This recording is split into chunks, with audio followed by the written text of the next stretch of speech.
எல்லா புகழும் இறைவனுக்கே. ஹாய் ஃப்ரெண்ட்ஸ், எல்லோரும் எப்படி இருக்கீங்க? நல்லா இருக்கீங்களா? ஒரு சூப்பரான டிப்ஸு தாங்க இப்போ பார்க்க போகிறோம். இது ஹோட்டல் கடைக்காரவர் சொன்ன டிப்ஸு தாங்க.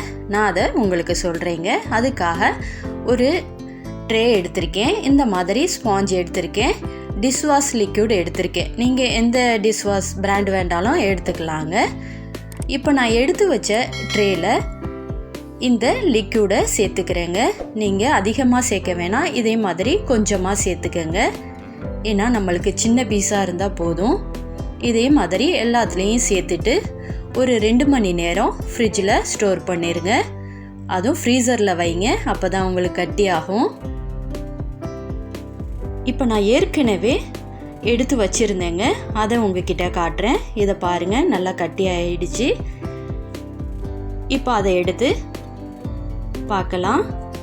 பாருங்கள், இந்த மாதிரி சின்ன சின்ன பீஸாக இருக்கணுங்க, அப்போ தான் நம்மளுக்கு கரெக்டாக இருக்கும்.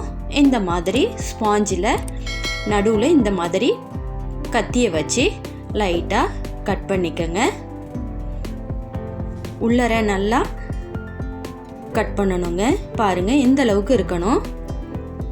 இப்போ நம்ம அந்த ஐஸ் க்யூபை எடுத்து அதை உள்ளர சேர்த்து விட்டுடலாம். இதே மாதிரி நல்லா உள்ளுக்க தள்ளி விட்டுருங்க. இப்போ சூப்பராக அதில் உள்ளர வச்சாச்சுங்க.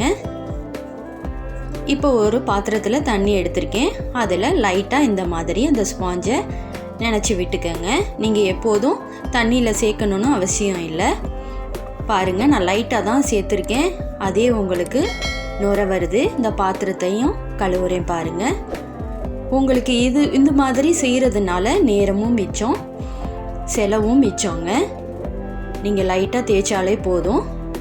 இப்போ நீங்கள் பாத்திரத்தை கழுவி முடித்த பிறகு இந்த மாதிரி அந்த ஐஸ் க்யூபை எடுத்துகிட்டு நீங்கள் மறுபடியும் ஒரு டப்பாவில் ஸ்டோர் பண்ணி ஃப்ரீசரில் வச்சுக்கலாங்க. இது ரொம்ப யூஸ்ஃபுல்லாக இருக்குங்க. நீங்களும் இதே மாதிரி ட்ரை பண்ணி பாருங்கள். பிடிச்சிருந்தா லைக் பண்ணுங்கள், ஷேர் பண்ணுங்கள், சப்ஸ்கிரைப் பண்ணுங்கள்.